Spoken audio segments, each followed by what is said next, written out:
Alright, andito na naman tayo mga kaibigan. Reaction video na naman tayo dito sa nagtitrending ngayon na interview ni Ogie Diaz dito kay Marjorie Barreto. Sinagot na ang mga paratang ni Dennis Padilla. Ito na. Left out ka, wala. Ang gusto ni Dennis, hindi relasyon sa mga anak. Ang gusto niya, atensyon. Sino ang nananakit sa'yo? Kung nalileft out ka, wala ka kasi sa buhay ng mga anak mo eh. Mas gusto mo kasi magpa-interview eh. Yes, I was seated at the front row where the mother and the father of the bride should be, and I will not say sorry for that. I raised my child single-handedly, Dennis. I was there with her. I deserved that seat in the front. Maangas ka, Dennis. Maangas ka, Dennis Padilla. Hindi ka mabuti sa akin. Tensyon ang dala mo eh. Ibig sabihin ng maangas, explain natin mga kaibigan, okay? Ang maangas sa salitang Tagalog yan ay mayabang, okay? Mayabang. Alright? Continue lang, Marjorie. You're wishing karma on my children. Jean, ano pa yung sasabi mo? Yung mga karangyaan nyo, yung mga kayamanan, whatever. Jean, pinagtatrabahuan ng mga anak ko yan, ha? Do not punish my children if their life is good. Talagang grabe ka. Grabe ka. Bakit siya yung pagod na pagod, Ogie? Mga anak ko ba, tinanong nyo? Tinanong nyo ba? Kung ano effect sa kanila yung ginagawa ni Dennis? Sino kayo magsabi ng mga ganyan? Wish my children ill? Sabihin ko ba sa mga anak niyo yan, sana makarma kayo? Tama ba to? Ogie, tama pa ba itong ginagawa natin? Marami pong humihiling sa akin na makapanayam ko ito. Kasi may mga nagsasabi, bakit puro si Dennis na lang? Bakit hindi natin interviewin si Marjorie Barreto? Buti na lang napagbigyan ako. Tama nga naman, okay? Hindi lang dapat si Dennis ang interviewin, pati si Marjorie. Okay. Okay, continue Marge, thank you so much. Thank you, Ogie. I can't believe. Kala ko, hindi mo ako mahal at all. Sabi ko, sobrang bias. Teka na, bumawas ako. Anyway, ayan. Thank you. Miss Marge, ayan, kaharap ka na namin ngayon. Marjorie na, grabe. Marjorie, oo, pasensya ka na, naabala ka namin, pero kailangan namin makuha. No, thank you, Ogie. Ang panig naman panig ni Miss ko, Marge. para fair tayong lahat. Oo. Pinanood mo ba ng buo yung interview ko kay Dennis? Hindi, kasi hindi ko kaya. Sa totoo lang, parang I think there's just too many emotions the past few days na parang ayokong galitin ng sobra yung sarili ko. So, nakikita ko bits and pieces lang ng interview mo sa kanya. Pero very grabe yung messaging ng mga malalapit sa akin. They're very angry tungkol sa mga sinabi daw niya doon. And I see bits and pieces and I remember. And as much as I can, tinatry kong maging accurate ang mga sagot ko. I want to answer it point by point. Okay. Medyo naging controversial na dapat ay maging pribado ang kasal ng inyong anak na si Claudia sa pribado yung tao. Yeah, pribadong tao. Correct. Dito tuloy nag-ugat dahil nga, syempre, alam naman natin nag-post si Dennis na medyo nahiwagaan ang lahat. Katulad ng ano ba yung pwesto niya doon. Grabe kayo, nabudol niyo ako.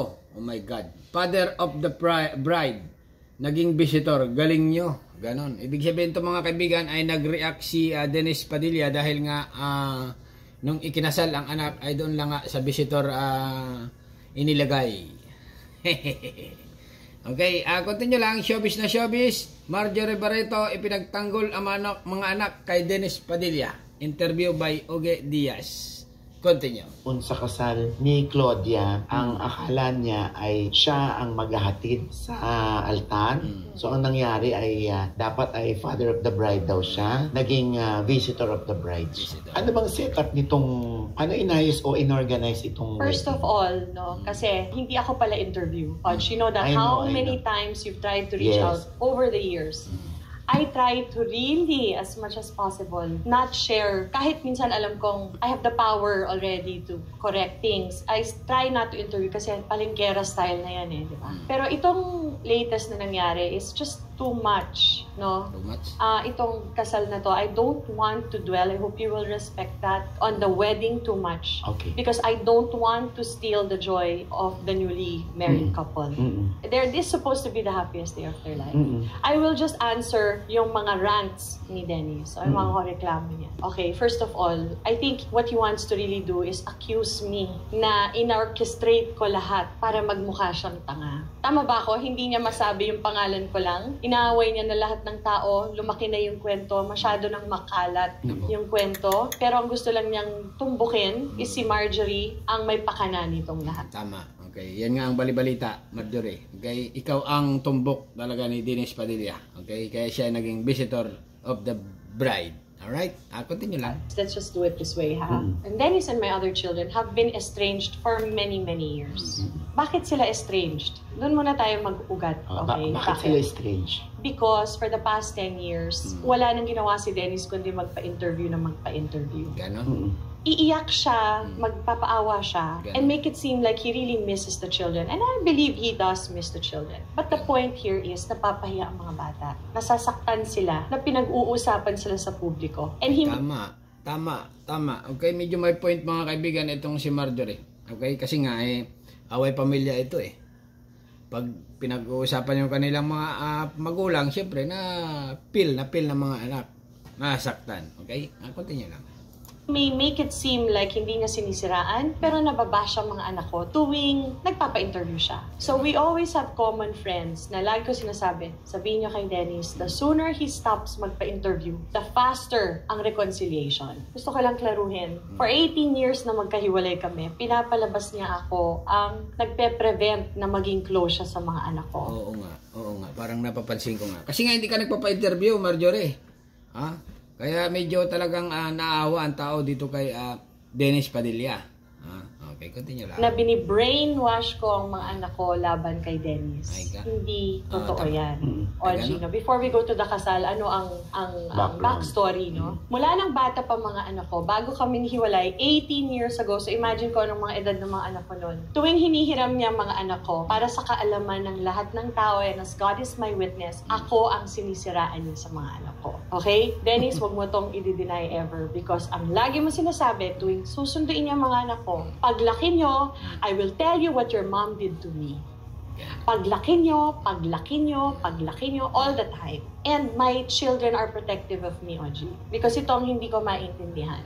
Ayaw mong maging tatay nila. He never fought for joint custody. Never niyang hinihiram for sleepover sa mga anak ko. Simula nung bata sila. Gusto mo ako ang magpaaral. Ako ang financially 100% was me. For 18 years, OG. Pero gusto mo ko siraan sa mga anak mo. So what did you want to happen? Umuwi sila sa bahay ko. Ako ang magpalaki pero galit sila sa nanay nila. Diba? But I've all... Tama. Okay. Continue lang Pangit nga naman yun, no? Di ba? Parang sisiraan mo yung nanay sa mga anak. Pero karamihan mga kaibigan, nangyayari talaga yan. Okay? Pag naghiwalay yung mag-asawa, okay, naghiwalay, pag yung hiniram ng tatay, yung mga anak sa nanay, ay automatic na yon, sisiraan at sisiraan. Okay? Ganun na nga yung sinabi ni Marjorie. Okay? Medyo...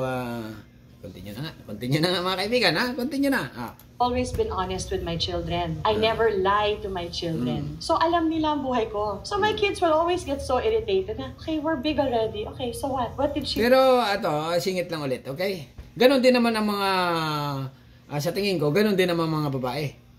Hindi lang lalaki, okay? Pag kasi walay na Ganon din yan Pag yung mga anak nasa babae, ganun din sasabihin sa lalaki. Di ba? Fair.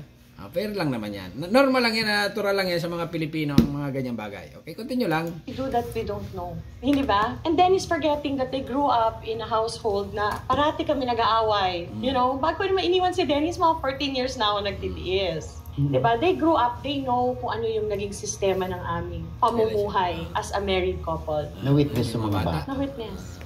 Paano kayo nag-aaway? Talakan lang? Wala namang physical? No. He was physically abusive to me.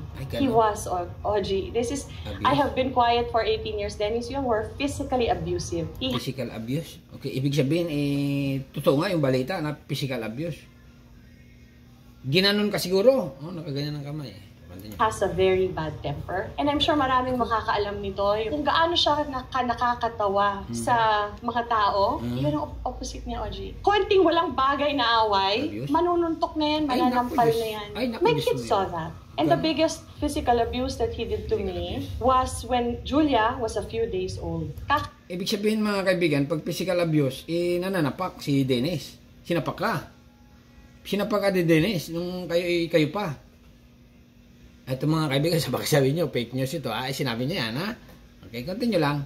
Pero dahil yan ang sinabi mo, continue. Kapanganak ko pa lang sa kanya. Galit siya sa akin. Parang I complained about something. Naglalakad akong, I don't know why I'm telling you this. I never spoke about this. Naglalakad ako papasok ng kwarto from the back. He hit me so hard. Laking tao ni Dennis, He hit me so hard in my ear. Lumipad talaga ako kasi hindi ka nakailag di ba? Grabe. Grabe pala ito, mga kaibigan. Sobra. Continue lang, medyo natadala tayo ng emotion, mga kaibigan, ha? Ito normal lang talaga itong nangyayari. Possible na totoo itong sinasabi ni Marjorie Barreto.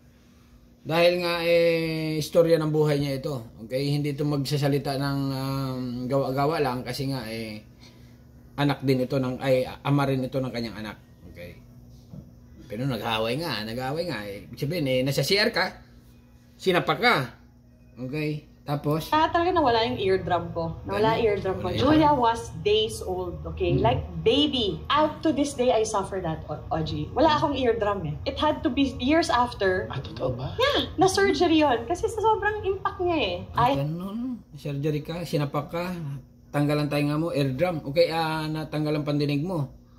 Eardrum. Okay. Had to go through a surgery that they had to recreate an eardrum, which they had to get a portion of my skull to make it a ganyan, to make it an eardrum. And to this day, my kids, when they remember that, only because nawala na naman yung graft yun parang dinaft yun And wala ka sa pagkasapak niya, pag ganyan. Kasi mga kaibigan, pag ganonin ka lang ng tao, pag sinapak ka, na mahina lang, wala epek yan Pero pag malakas, sigurado. Tunay ba yan? An infection of the ear because I'm prone to that. Nawala na naman yung eardrum, so wala. So every time I have colds, dito lalabas. Every time, I suffer it So every time my kids see that, they are reminded of what the father is. Dennis has a very explosive temper. Okay. I'm saying this now, so because meron yang, I will relate it to the story later on. Okay? But this is not about me. My children have been estranged with him for many years. But if you remember, sinasabi kasi ng tao, ipinagdadamot ko ang mga anak ko sa kanya. Ay, di ganito mga kaibigan. Ibig sabihin, diyan nagsimula, kaya yan ang naging reason. Kaya kayo naghiwalay. Sinapak ka ni Dennis nung araw sa tainga at kaya ikaw ay nagka-problema sa eardrum. Okay? Kaya umayaw ka na kay Dennis. Nag-away. Maliwanag na nag-away kayo dalawa. Okay? Or minute ang ulo ni Dennis sa iyo. Ayun pala ang reason. Akala ko ba naman kung ano-ano na reason Away pala. Okay, continue lang. Kung nakikita nyo lahat ng Instagram posts niya, na paulit-ulit ang mga litrato kasama ng mga anak ko. Because for the first 18 years na magkahiwalay kami, a good 5, 6, 7 years, I think of that, he would see the kids freely. Walang nagsastop. Hindi ko alam kung saan niya nakukuha yung kwento niyang pinipigilan ko ang mga anak ko. Yun yung mga picture na pinapalabas niya. Yung mga graduation ng mga bata, kasama ako doon. Pwede nga kaming pagsama pa nun Kaya ko, pag kayo nag-reaction mga kaibigan, kaya kung tinatakpan yung mga bata, yung iba dyan tinatakpan yung mga mata kasi nga mahigpit sa mga YouTube or mga pag mga bata. Okay? Okay, continue lang. Okay. Kasama siya 7 years. Nagsimula na naman si Dennis niya nung nag-artista na si Julia. Simula na nag-artista si Julia, iba na, galit na siya. Diba? Gusto niya na malaman anong mga schedule ng mga anak ko. Ano ng mga projects ng mga anak ko. Doon siya alam mo na kung ano ibig sabihin, ayoko na sabihin sa TV. That's the only time he started to feel anger. Siguro sabi niya, oh my gosh, hindi ako parte nito na sumisikat yung bata. Okay? Then beginning of that na nag-artista na si Julia, that's when he started granting interviews. OG, okay? Paulit-ulit yan. And Julia would lose endorsements sa paninira niya. And hindi natin alam, kanino ka ba talaga galit? Diba sa akin? Bakit yung mga anak ko ang ginaganyan mo? But Pansin ko walang tigil sa salita Pasalitain mo naman si Ugi Diaz. Mukhang palaban nga ito. Okay? Mukhang palaban si Marjorie Barreto. Mukhang nang gigigil kay Dennis Padilla. Continue lang Pero interview to mga kaibigan, wala tayong magagawa. Ito yung salubin ni Marjorie Barreto. Continue lang. But I kept quiet all these years, right? I kept quiet. Okay. So, estranged. Tapos, yung sinasabi niya sa'yo, I remember one interview, sabi mo, nagagalit sila, like si Leon in his statement, kasi napagpapagalitan ko sila. Tinanong ka pa niya, bakit? Di mo ba pinapagalitan mga anak mo? If I'm right, in an interview. Yeah, That's not the point. Pwede nating pagalitan ng mga anak natin. Napapagalitan ko mga anak ko, nakikipag-away rin ako sa mga anak ko. I scream at my kids at times. It's not a perfect relationship. The only thing is my children are secure with my love for them. We live together. We bond together. We go through ups and downs and highs and lows together. So kahit magmurahan tayo ngayon, OG ng anak ko, the following day, pareho-pareho yung bahay. Alam pa rin nila na ko si Mommy galit lang yan, pero mahal ako. Dahil sa pagmamahal niya, kaya siya nakapagsalita ng ganyan. So we are able to heal. And then pretend na walang nangyari, di ba? Pero kung kausap nila ang tatay nila once a year, at sisigawan niya at mumurahin niya ang mga anak ko sa telepono, nanginginig yung mga anak ko eh. OG, my kid's trigger is their father. Ganon. His voice alone, nanginginig sila. Okay? It's not my story to tell, it's my children to tell. Years of therapy, there are so many things hindi nyo alam na pinagdadaanan namin dyan kay Dennis. Sa tingin mo ba bawat pa-interview niya sa'yo ilang beses? Sa makina Julius Babaw, kina lahat ng mga interview niya ganyan, we go back to zero. My children go back to all the pain, all the ano. Paano manira? I'll give you samples on top of my head, okay? Paano Ibig sabihin, lahat ng interview ni Dennis Padilla ay talagang okay, continue. Mayroon mong salita eh. Siraan mga anak ko. Si Julia, specifically favorite niya si Julia. Favorite niyang siraan. Kunyari, may interview. Umiiyak siya. Pati uhog, sipon, lahat iyak na iyak. Sakit na loob ko. Nakita kami ni Julia sa Viva office. Yayakapin ko sana si Julia. Sabi niya, no Papa, no. Sabi daw niya. Sa interview to, no Papa. COVID. Kasi panahon ng COVID yun. Ay, masakit nga. Ba't diba? Di kayo nagkita kayo sa Viva office by chance. Gusto niyang yakapin. Ayaw siya yakapin Julia. Ayaw mo pa yakap yung anak. Ay, ibang klase, ano? Right? So I really asked Julia, your papa was trying to hug you, tapos you didn't hug him back? Sample lang to, one of the many lies niya sa TV. Sa mga interviews. Sabi niya, Mom, I was with her handler and a co-star. When I saw him, syempre maliit si Julia, di ba? This is how I hugged him. Ganun pa eh. Sabi niya, why will I say, no, COVID. Hindi naman kami makakakit ng Viva office kung wala kaming COVID test sa baba. May ano pa nun eh, may mga tent pa yan nun eh.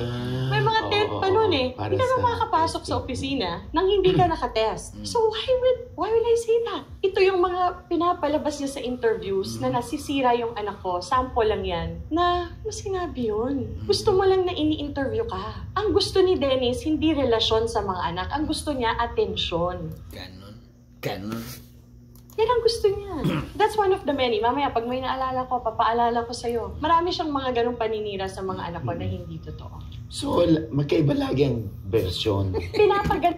Namamaos na si Ugi Diaz dito ito, si Ugi Diaz magsalita.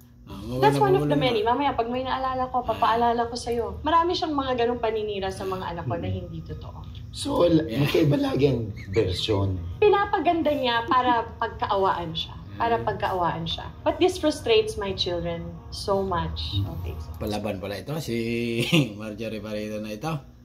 So my kids have been estranged. Okay, nung nag-COVID si Dennis, nag-reconcile sila. Diba? Because he got very sick. Diba? Muntik na siya mamatay and all. And ako pa nagli-lead ng rosary. You know, we were praying sa Zoom with my kids for him to heal and my kids were calling him. It was so nice. OG, I don't want my children to grow up without a father. Meaning to say, without peace with their father. Kasi may impact yan sa daughters eh. And then you interviewed him. I don't know, that was many years ago. They were fine. Okay na okay sila. Si Julia, first lock-in shooting niya or taping sa Subic. Bagong-bago, first time niya magpa-lock-in. Papa, I'm going to Subic. I have taping. Tapos it so happens si Jean, yung kapatid, kasama pala sa taping. Papa, Tito Jean is here na taping. Kausap niya. Pero nung in-interview mo siya, grabe iyak niya. Diba? Mga anak ko, hindi siya kinakausap. Ganon. Kahit ako pa magbayad ng Ganon talaga. swab test, gagawin ko. Nagising yung anak ko, grabe na yung bashing sa kanya. Sabi niya, ano na naman nangyari nung ginawa ko? And then, because of your interview, he knows I'm here in Subic. I texted him. Yung ganun grabe yung pagsisinungaling. Yung grabe, pasamain yung mga anak ko. Like, so grabe yung ano ni Julia. Imagine mo yung feelings niya doon sa Subic kasi first lock-in, nahiwalay sa amin, di pwede magbisitahin, whatever. She was going through that alone. And then, text siya ni Dennis. Hayaan mo na, anak. Huwag mo nang pansinin ang mga basher. What kind of advice is that? You caused the bashing. Tapos si Dennis, pag binabash ang mga anak ko, hindi niya dinidelete. Hinahayaan niya, bash mga anak ko. My children work hard, Audrey, to be where they are. Blood, sweat, and tears yan. They work very hard to be where they are. You know, bakit mo sisirain? Dennis Padilla, 18 years, you have had no financial support. Never mind. Ganon? 18 years, walang financial support. Swerte, jackpot. Okay, continue lang. God saw us through that. Nakaraos kami. Okay, salamat. Thanks and no thanks. Bali, kahit walang suporta si Dennis, mayaman ka naman. Normal lang yan. Okay lang yan. May mga taong ganun eh. Ay ano ba, baka naman binibigyan ka ni Dennis, ayaw mo tanggapin. Di ba? Medyo ano rin tayo. Per reaction lang tayo mga kaibigan, ha? Pair na pair. Okay, continue lang, ha? Hindi mo sinuportahan man ako. Pero kung hindi ka makakatulong, the least you can do, so mong siraan. Diba? Kung lacking ka sa pera, which I don't believe, kasi nag-umpisa naman siya ng pamilya, nagkaanak pa siya ng ilan doon. Pero mga anak ko, ayaw niya suportahan, ayaw niya maging magpakatatay, ayaw niyang protektahan. Diba? Huwag mo nalang siraan, huwag mo nang tulungan. Huwag mo nang tulungan ng mga bata, huwag mo lang gibain. Walang saktan. Diba? So, Claudia has been estranged. Si Claudia ang pinaka-distant. Maybe there are different ways that the children cope. Itong leading to her wedding, she wanted it very private. Hindi niya sinishare yung engagement. She was engaged for some time. And she didn't want to share the wedding. She wanted it a peaceful... Tsaka hindi naman sila showbiz. You know what I mean? Pero kino-convince ko sila na siya, that the right thing to do is to invite the father. Ikaw nagsabi kay ano? Yung ako, God... Natatawa ako pag nagsasalita si Ugi Diaz. Tingnan niyo mga kaibigan, medyo... na-stuck yung boses ni Ugi Diaz dito. Already. Pero kino-convince ko sila na siya, that the right thing to do is to invite the father. Ikaw nagsabi kay ano? Yung ako, God knows. Alam ng Diyos. Alam ng lahat ng mga anak ko. Sometimes it caused friction. Alam mo yung pag nag-i-interview ka, bago ang interview mo ay, walang tigil, okay? Medyo na-stuck ka dyan eh. Na-stuck ka. Ganun nangyayari kay Ugi Diaz, pansin ko. Okay? Okay, continue lang ha. Pero dahil yan nga, sinasabi or ito na nga, naglalabas na rin ng sama ng loob si Marjorie Barreto. Dito nga sa sinabi or sa interview ni Ugi Diaz din kay Dennis Padilla. Kaya hindi rin natin masisisi mga kaibigan. Ito, nanay ito eh. Si Marjorie Barreto. Okay? Nang ikinasal ang kanyang anak. Okay? Continue lang. Because they're not friends eh. They're estranged sila eh. I said, you know, it's the right thing to do, to start your life. Just think about it. And then, I wasn't getting anywhere. At saka minsan, feeling ng iba, Margie, why are you forcing her to invite someone that she doesn't want to be there? It's a very intimate wedding eh. Mga talagang close lang eh. Yung tao doon eh. Siguro 100 guests na ang lalaki na nga ng pamilya namin. So, konti lang. Swerte pa nga ni Dennis Padilla at imbitado, Swerte pa rin talaga. Kasi nga mga kaibigan, kung ikaw ay ordinaryong Pilipino sa kasal ng hiwalay na, ang tatay talaga, karamihan dyan, hindi na imbitado. Hindi na.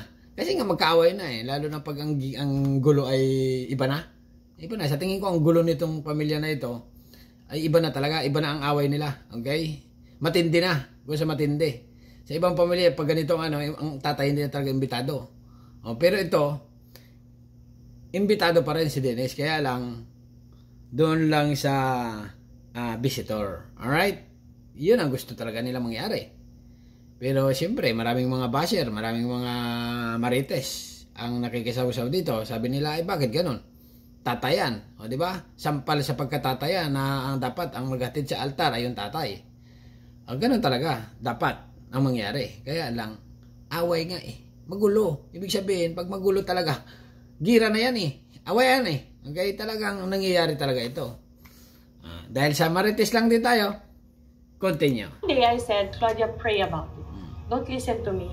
Don't listen to what I'm saying. Pagdasal mo. So, pinabayaan ko siya for days. And then one day, she told me, sige, okay, we'll invite him. I'll invite him. But I don't want him to walk me down the aisle.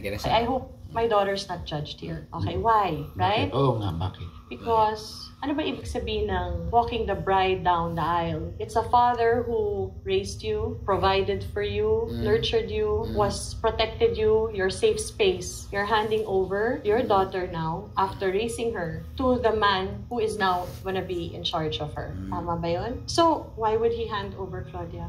She doesn't even know anything about him. He doesn't even know anything about her. Ask him, where did she graduate? What was her course? Who are her friends? Do you even know that the friends in the wedding were her friends from childhood, from grade school? Do you even know where she's enrolled right now? That's how much he doesn't know about her. She didn't want him to walk her down the aisle. So tell him, okay? And then I said, para walang gulo. Like I said, Dennis is explosive. He has a bad temper. Wala yang pakialam kung may ibang taong makakita. Pag gusto niyang sumabog, sasabog siya. Walang pakialam yan. I know him the most. I was with him for 14 years. The prime of his life, the peak of his temper. Hindi na lang kita i-walk down the aisle. Para walang gulo, diba? Sacrifice ko na yun. Sinabi mo kay para walang issue. Yeah, and alam mo, Ogie, bottom line, it's not so dramatic, okay? Itong conversation... Mukhang natatakot na magtanong si Ogie Diaz.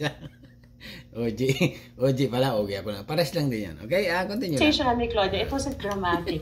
Because ang brides ngayon, kung makikita mo sa Instagram, they walk down the aisle on their own. Iba na ngayon. Iba na. Walang bisita, Iba na ngayon. Lang, and what about for separated parents? Diba? Iba rin. Diba? Awkward. So, I walk her down the aisle. And that was really the plan. So, let's pray about it. Papakilala niyo na yung magiging asawa niya. Sinama niya si Leon, si Julia, nag-lunch sila. O, sabi nga ni Dennis, March 18. So, March 18.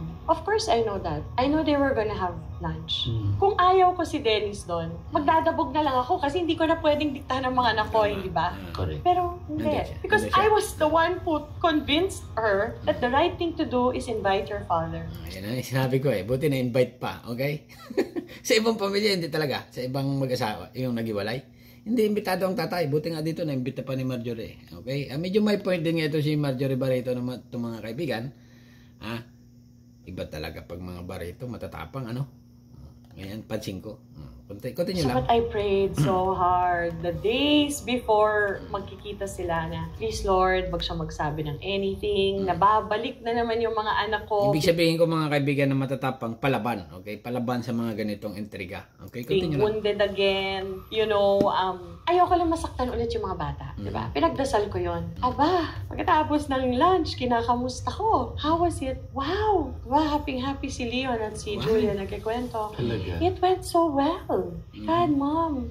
Parang the right amount of tama lang daw. Grabe, nag-improve. Yung hindi na siya nag-expect na parang tamang timpla. Nagpapatawa pa sila. They were laughing. It was a very good idea for Dennis na dinala niya yung mom niya. So magandang neutralizer, di ba? Na nagdala siya kaysa sa dramatic na unang pagkikita nila. It was so funny. It was so nice. Tama si Dennis. May Instagram page daw ng mga barong. Si Claudia pa nagpili. This is what you buy. Ganyan.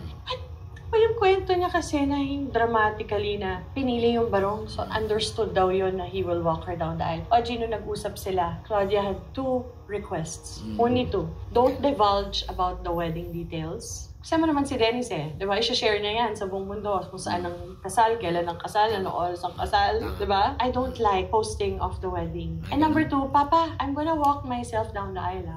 Mamatay man lahat ng anak ko, sinabi niya yun. Ibig sabihin, ayaw mo ng mga social media platform. Okay? Ayaw mong, ibig sabihin, ibalita yung mga nangyayari sa inyong buhay. Ganon. Samantalang si Dennis ay gusto niya. Ipopost ng ganon. Okay. Continue lang. That was the main reason for the lunch meeting. That they were able to talk about boundaries. Boundaries. Because nung kinikwento na sa akin nila Leon, Julia, after that, grabe si Chloe, she was able to say it. Like, she said it like in a way na hindi ma-hurt si Dennis. Papa, walk down the aisle alone na lang. And he said, okay. Nag-okay si Dennis. Okay. My kids were there as a witness. I don't know if Mama Lina, my ex-mother-in-law, heard that or understood what was the conversation about. But they said it. Because, Ogie, if he did not agree to those requests ng anak niya, kung sinabi niya, hindi, gusto ko mag-post or sinabi niya, hindi, dapat ako mag-ano sa'yo, mag-walk down the aisle, hindi na matutuloy yung invitation. No offense to anyone. This is the mental health of my children we're talking about. This is their feeling, di ba? Kanya-kanya tayo, respetuhin natin. Maraming pinagdaanan yung mga yan. But because he said yes to both of those things, Dennis, please, alam kong i-deny mo to. Hindi sinungaling ang mga anak ko. Kung nagsabi ka na hindi okay sa'yo na Claudia will walk alone in the aisle, hindi na kayo aabot sa makakapunta ka pa sa wedding. Ito mababa ito mga kaibigan na issue Matagal at mahabang issue ito. Okay, medyo talagang palaban itong si Marjorie Barreto. Sinagot na, okay, ang mga paratang ni Dennis Padilla about sa wedding. Okay, kasi request yan ng bata, di ba? Request yan ng bata. Sinabi niya sa'yo yan. Anong sinagot doon ni Dennis? Nag-oo siya? Yes. At he was so nice. Nung lunch, he was so jolly. He was like, okay. He was just happy to see his kids. Pero nothing personal, Dennis. It's really preference. She didn't feel, kakabati nyo lang. Let's take it baby steps tayo, di ba? Because my kids were very happy after their reunion. They really actually believed it was the beginning of healing. Oh, grabe, Ogie, talaga. I was so happy. I was thanking God. Oh my God. My kids went out happy. Hindi sila nag-away. Wala silang diskusyon. Hindi nasaktan ng mga anak ko. Diba? Okay. So, prepared ako that he'll go to the wedding. Diba? So, issue niya yan. Dennis, wala pong programa ang wedding. A wedding is very straightforward. People walk down the aisle. You are the father of the bride. I am the mother of the bride. Ang star ng kasal is the couple Hindi ikaw, hindi ako. Sila. Diba? When that morning, when we found out, kasi ang akala ko, parang sa kasal kasi ni Danny, I was seated in the front row with some of the entourage. Okay? So akala ko, yun ang setup. Yun ang pagkakaintindi namin ng wedding coordinators. Para maintindihan ni Dennis, there is a wedding coordinator. But when it comes to the church and the ceremony, the wedding coordinators have no power. It is the mother butlers. Ito yung mga ministry ng church. Tama. Silang in charge. Hindi pwedeng mangialam si wedding coordinator sa mga paglalakad, saan uupo. Ang in charge dyan, mother. Pareho mother. Mother ng simbahan. Kahit nga yung kukuha ka ng kaibigan para sa mga mag-lector, hindi pwede. Kailangan galing. Mother ng mother ng babae. Okay? Pero yung mother ng lalaki, tahimik lang yan. Sa simbahan. Kasi babae. That was the rule. So, when he keeps quoting the wedding coordinators, they really didn't have much say doon sa wedding. When I was entering into the wedding, in my mind, sabi ko, wow, wedding na to. Hindi ito birthday, hindi ito debut. This is a wedding. This is a celebration of love. If I bump into Dennis, I'll say, oh, hi, Dennis. Let's break the ice. Actually, nung debut ni Julia, lumapit ako sa table niya. Hi, Dennis. Talagang nakagano'n lang siya sa akin. Galit pa rin. Sabi ko, okay. So, debut ni Claudia, hindi ko na siya pinansin. Okay lang, magkalayo na lang tayo. Pero ito, I said, okay, I'm gonna come into this wedding in peace. Pero, Ogie, pumasok pa lang ako sa simbahan. Ang angas na ng tingin sa akin from afar. I really will use the word angas. Sobrang galit sa'yo. Pag ganyan. Pag medyo nalilisik ang mata. Maangas, ibig sabihin mga kaibigan, ay medyo talagang galit sa iyo. Pag ganun, ang dating. Okay, di ba? It's angas. Angas ng tingin niya sa akin. So, galit, ganun, nanlilisik. Okay, continue. Bakit surprised ba siya na nandito ako sa wedding? Para siyang galit na pumasok ako. Dapat lang nandito ako sa kasal. Okay, sinabi ba niya walang kumakausap sa kanya sa church? Wala. Okay, I'll send you a photo, Ogie. He was warmly greeted by my family. Ayan, Kung si Dennis felt out of place, Dennis, nobody made you feel like that. You were just really... Ano ba yan, Dennis? Sabi mo, walang kausap sa'yo. Close na close yung mga tropa pets, imbitado. Siyempre, tatay ka, kausapin ka yung mga... ano na yan? Not part of our lives. Ayun. Inilabas ang ebidensya. So wala ka talagang makikilala doon. Hindi yon para ikagalit mo sa amin. Kasalanan mo yan. You could have chosen peace over your interviews. Diba? Pabayaan mo na muna yung kasikatan mo. Kasi ini-interview ba si Dennis kung hindi nga sinisiraan yung mga anak niya sa interviews? Pinapalabas niya, namimiss niya, iiyak siya. Pero sinisira... Umiyak sa interview si Dennis Padilla eh. Sabi niya, ganito, ganyan, ganito, bakit ganon, bakit ganyan? Kasi nababash sila afterwards, right? Mas importante ba yun kaysa sa yung magkasundo kayo ng mga anak niyo? Yun ang tanong ko dun eh. Okay, where will Dennis sit? Wala daw nagsabi sa kanya kung saan siya uupo. He was supposed to sit in the front row with the Ninongs. I really called the wedding coordinator before doing this interview because I said I want to make it right. And she says... Mabuti nga, nasa loob pa si Dennis eh. Nasa loob pa pinupo. Ang masakit niyan kung nasa labas ka pinupo eh, no? Nasa labas sa simbahan. Buti, sa tingin ko dito mga kaibigan, ha? Medyo talagang itong away nito ay medyo maayos pa rin pag tumagal. Okay?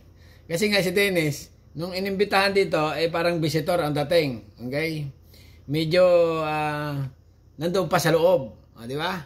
Kung talagang galit na sa'yo at hindi na maayos, ay talagang nasa labas ka na nun. Nasa labas sa simbahan, solo ka. Front row is the prime seat. Huwag nating sabihin ginagawa kang bisita. Wala ka dun dapat sa bisita.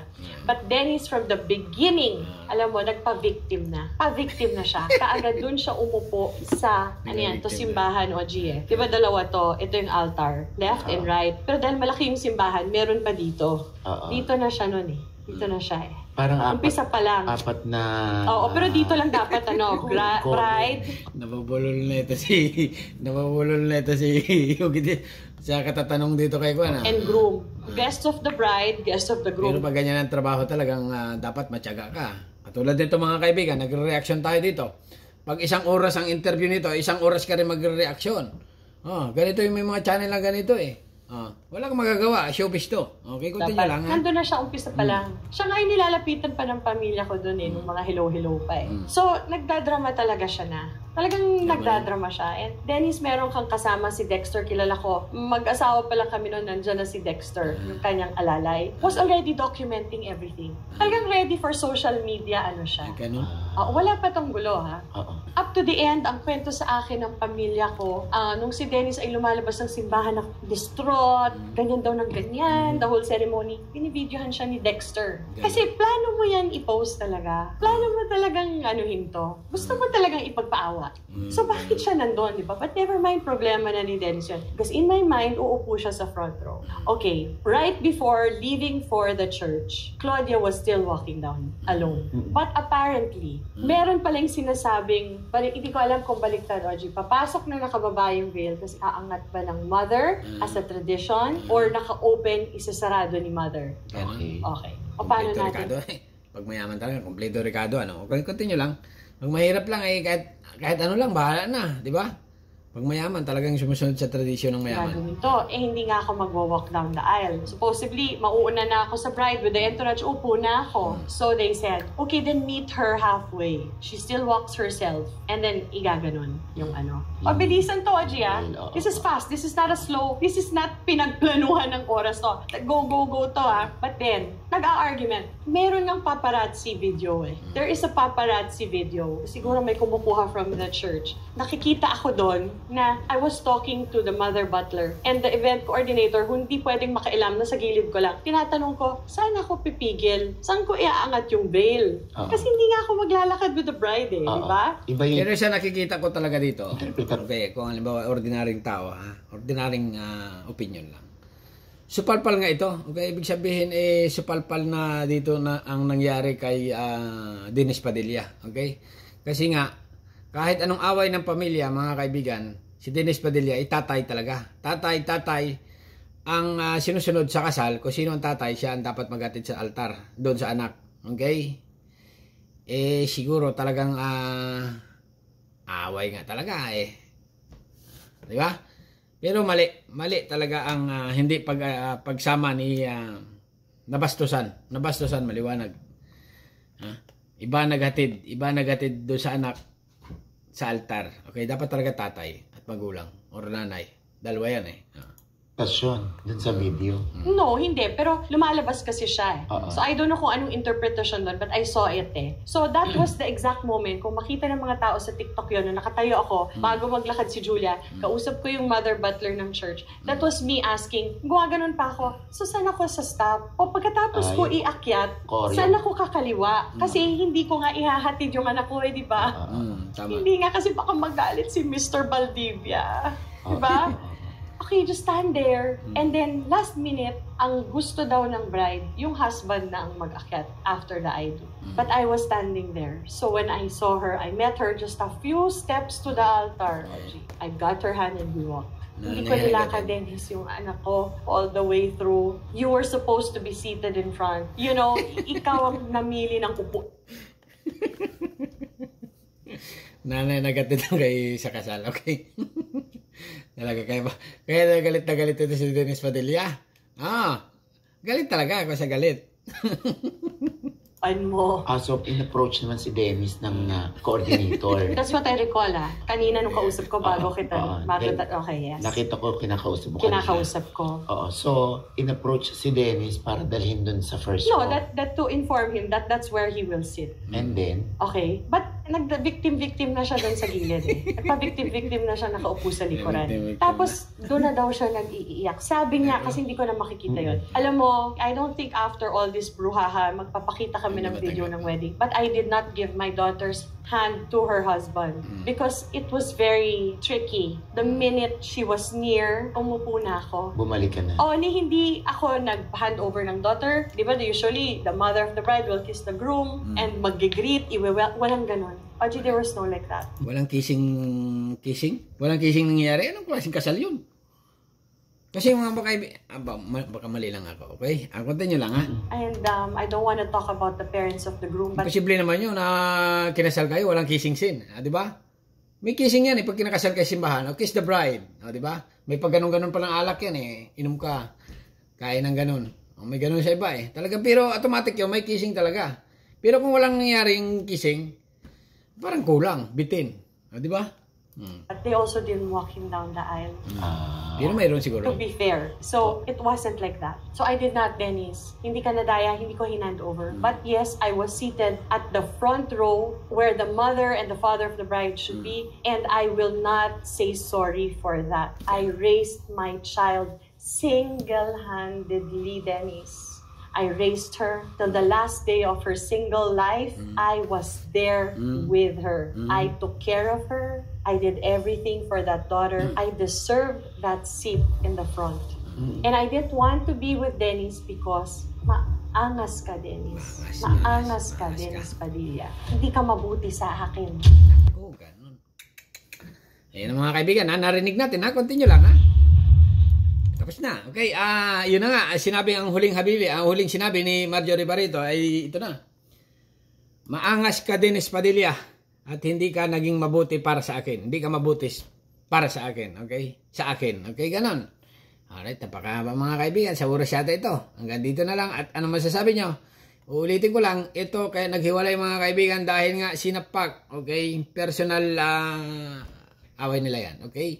Sinapak ni Dennis Padilla itong si Marjorie Barreto nung araw nung naglalakad yata sa papunta CR ba yun o hallway or doon sa loob ng bahay. Okay? Basta yun nga. Kung nasubaybayan nyo, ang sinabi nito ay sinapak at nasira ang air drum. Pinagpadala sa ospital para magpagamot doon dahil nga medyo naapektuhan daw ang kanyang air drum. Alright? Pero yun na nga ang reason na si Dennis Padilla ay medyo astig talaga or maangas daw ayon kay Marjorie Barreto. Alright, hanggang dito na lang at subscribe my channel. Nulit ko, per review, per reaction, per na per. Reaction video lang tayo. Subscribe, thank you, bye-bye.